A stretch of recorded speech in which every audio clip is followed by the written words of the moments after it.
नमस्कार बच्चों, किसले इस पाठ्य पुस्तक में फिर से एक बार आपका स्वागत है।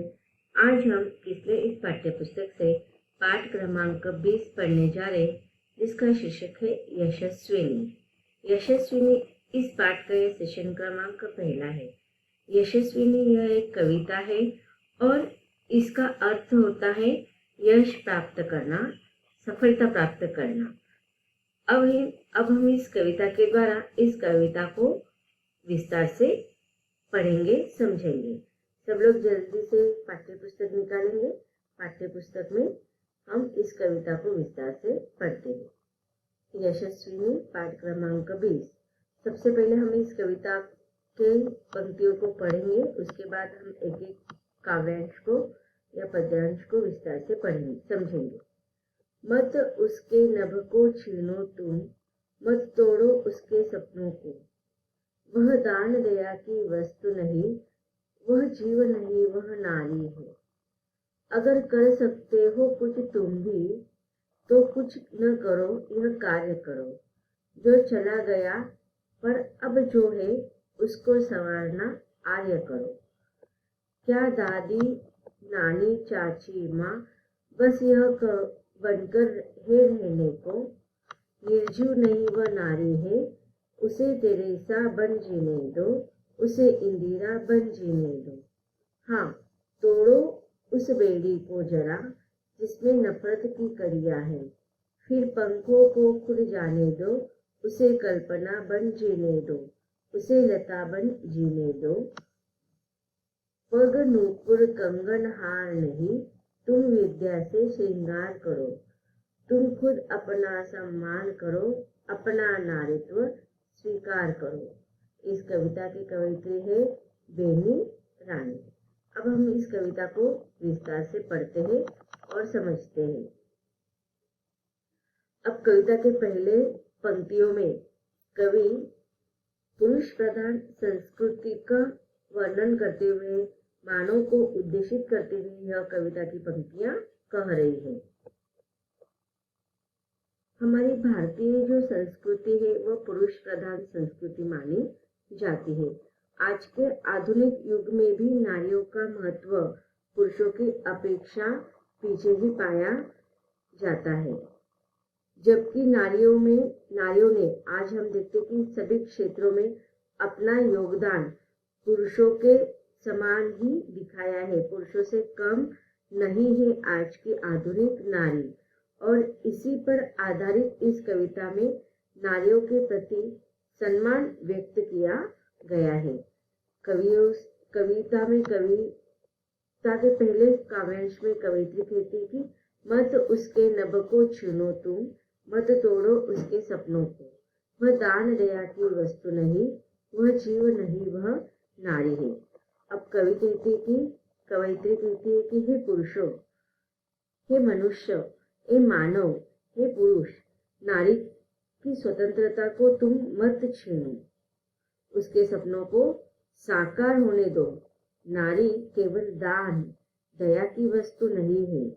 नारी सामान्य जीव नहीं, बल्कि वह साथ साथ चलने वाली, सहायक रूप में काम आने वाली नारी है।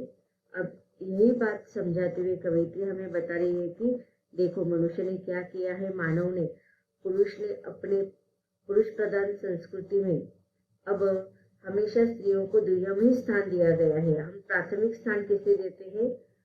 पुरुषों को। अब देखिए, जैसे हम कहते हैं कि रथ के 2 पहिए होते हैं, वैसे ही हमारे समाज के 2 पहिए हैं, एक स्त्री और दूसरा है पुरुष। लेकिन इसमें हमेशा पुरुष को ही प्रधानता दी गई है। स्त्री का स्थान जो है वो हमेशा दुय्यम रहा है या दूसरे स्थान पर ही रहा है। तो ऐसे स्त्रियों का आदर न करने वाले पुरुषों से विनती करते हुए कवयित्री कहती है कि हे पुरुष, मत उसके नभ को छीनो तुम। अर्थात नभ का अर्थ क्या होता है? आकाश। मत तोड़ो उसके सपनों को तुम। उसने भी देखो, जैसे कि आकाश कैसा होता है, बहुत विस्तार होता है उसका, वह कभी भी हमें वो समाप्त होते हुए नहीं दिखाई देते। वैसे ही स्त्रियों को आज बंधन में जकड़ के रखा है। ऐसे बंधन में जकड़े हुए स्त्रियों को मुक्त करने के लिए कवयित्री कहती है कि तो तुम उसे आकाश को छूने दो, उसके सपनों को मत रोको, उसे भी सपना देखने दो, उसे भी सपना देखने का अधिकार है। आज आधुनिक युग में बहुत सारे स्त्रियों ने, महिलाओं ने ज्ञान प्राप्त किया है। हर क्षेत्र में पुरुषों से समान रूप से वह कार्य कर रहे हैं। तो आज के इस आधुनिक युग में वह दान दया की वस्तु नहीं है।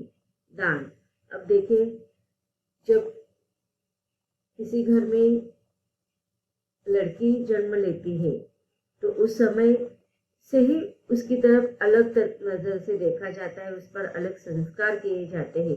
क्यों किया जाता है? क्योंकि लड़की क्या होती है, बेटी क्या होती है, पराया धन होती है। और उसे, अब देखिए, शादी के समय हम माता पिता क्या करते हैं, कन्यादान करते हैं ना। वह दान मतलब कन्यादान। तो शादी के समय क्या करते हैं, माता और पिताजी अपने बेटी का दान करते हैं, अर्थात उसे हम कहते हैं कि कन्यादान। अब देखिए, कन्यादान करते समय माता पिताजी अपने बेटी को किसी और अन्य लोगों के स्वाधीन करते हैं। तो उस समय कभी उसकी राय पूछते हैं, कभी बेटियों को पूछा जाता है? नहीं पूछा जाता है। तो जिसके द्वार पर आप अपने बेटी का दान दे रहे हैं, तो उसे तो पूछना चाहिए ना कि उसका मन क्या कह रहा है।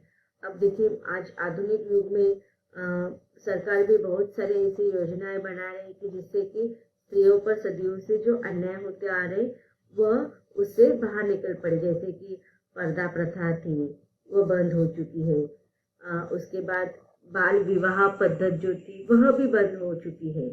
तो सरकार ने अपने अच्छे कार्य किए हैं स्त्रियों को प्रधानता देने के लिए, उसे सक्षम बनाने के लिए।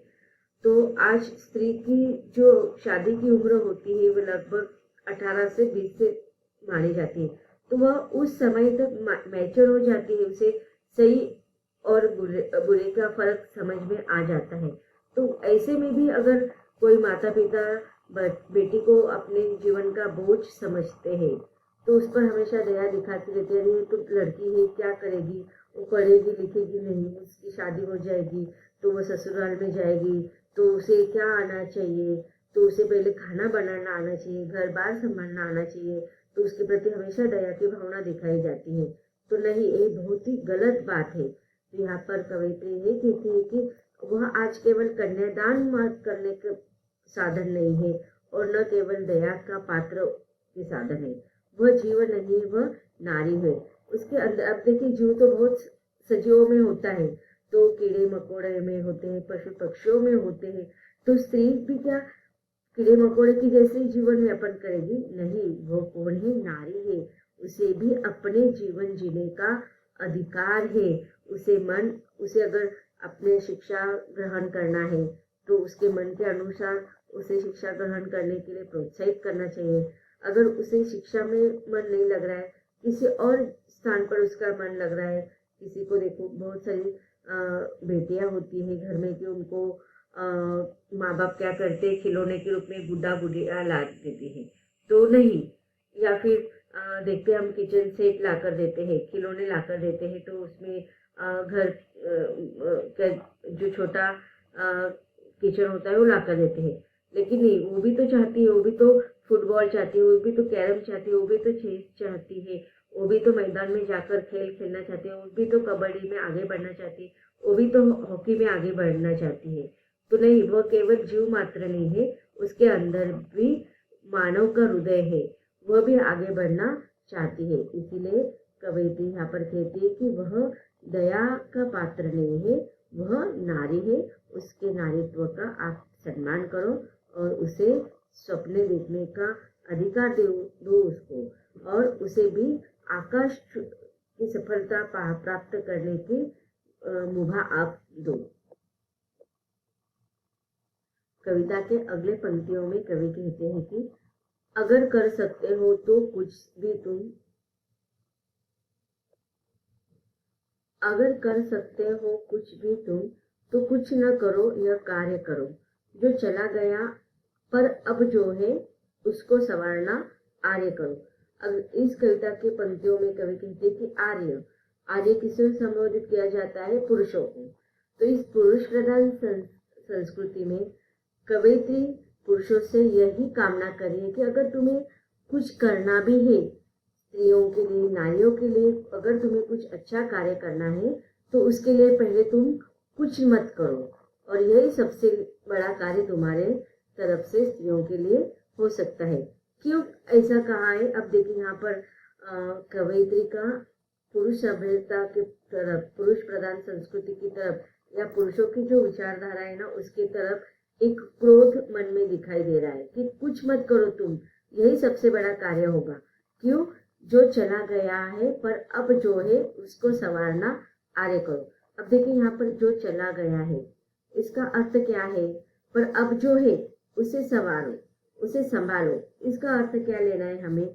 तो यहाँ पर देखो जो चला गया है इसका तात्पर्य क्या है कि जो चला गया है अर्थात जन्म से पहले ही हम देखते हैं कि बहुत सारे घरों में अपेक्षा होती है कि जैसे ही कोई महिला घर की प्रेग्नेंट रहती है तो उनको लगता है कि अरे उसे लड़का होने वाला है या लड़की होने वाली है। तो अगर वो देखते हैं, जाते हैं क्लिनिक में, जाते हैं सेंटर में जाते हैं और उनको पता चलता है कि इसको अब लड़की होने वाली है, तो पेट में ही उसका मृत्यु कर दिया जाती है, भ्रूण हत्या की जाती है। और इस प्रकार यह बहुत ही बड़ा पाप होता है, बहुत ही बड़ा हम कह सकते हैं कि क्रूरता के साथ व्यवहार होता है। इसीलिए यहाँ पर कविता कहती है कि जो चला गया है पर अब जो है उसे संवारना आर्य करो, कि अब जो चला गया है, जिसकी भ्रूण हत्या जब जन्म से पूर्व ही आपने जिसको मार दिया है उसके बारे में अब क्या बोलना, वो तो चली गई है, उसकी तो भ्रूण हत्या आपने कर दी है, लेकिन जब जो अब बची हुई है उसको आप संवारना शुरू करो। जैसे ही लोगों को पता चलता है कि गर्भ में लड़की है तो उसकी भ्रूण हत्या कर दी जाती है, तो यह कहाँ तक सही है? ये बहुत ही बुरी बात है। समाज में अभी भी लिंग भेद व्याप्त दिखाई देता है, उसे हमें मिटाना जरूर है, क्योंकि बेटा और बेटी दोनों एक समान होते हैं। बेटियां भी अच्छी विद्या पाकर राष्ट्र के उत्थान में, राष्ट्र के विकास में अपना योगदान देती रहती है, और इसके बाद भी पुरुष और स्त्री का विभेद किया जाता है, स्त्री के साथ हमेशा अन्याय किया जाता है, और यही बात कवयित्री को चुभ रही है। इसीलिए वह कहती है, पुरुष प्रधान संस्कृति को संबोधन करते हुए कहती है कि हे आर्य, हे मनुष्य, हे पुरुषों, अगर तुम कुछ नहीं कर सकते हो तो, अगर तुम कुछ करना भी चाहते हो तो तुम पहले जो भ्रूण हत्या हो रही है उसको रोको। क्योंकि आज अगर हम पुरुष प्रधान संस्कृति में केवल सारे जग में बच्चे ही देखेंगे, लड़के ही देखेंगे, तो लड़कियां कहाँ होंगी? तो लड़कों के बिना, लड़कियों के बिना तो लड़कों का आगे का जीवन भी निर्भर नहीं हो सकता है, क्योंकि जहाँ पर लड़कियां ही नहीं है तो उनके लिए ना माँ हो सकती है, ना उनके लिए बहन हो सकती है, ना उनके लिए उनकी सहेलियां हो सकती है, तो कौन उनका खाना बनाएगा, कौन उनका पालन पोषण करेगा? तो उसके लिए तो भी स्त्रियों की जरूरत होती है ना। तो इसीलिए कवयित्री यहाँ पर कहती है कि अगर तुम कुछ भी करना चाहते हैं तो इससे पहले यह कार्य करो कि जो इसका अभी भ्रूण हत्या हो गई, जो वो चली गई है, उसके बारे में नहीं, लेकिन अब जो जीवित है उनके जीवन को संवारो, उनके जीवन को अच्छा बनाओ, उनको स्वच्छंदता के साथ जीने दो, आजादी के साथ जीने दो, जिससे कि वह अपना खुद का विकास करे, अपने समाज का विकास करे, अपने देश का विकास करे। तो बच्चों, अब तक हमने देखा कि किस प्रकार से पुरुष प्रधान संस्कृति में या पुरुष प्रधान सभ्यता में स्त्रियों को अनुचित स्थान दिया जाता है। इसका हृदयद्रावक वर्णन कविता में कवयित्री करें। आगे भी कवयित्री हमें इस कविता के द्वारा पुरुष प्रधान संस्कृति में स्त्रियों को सम्मान देने की बात करें।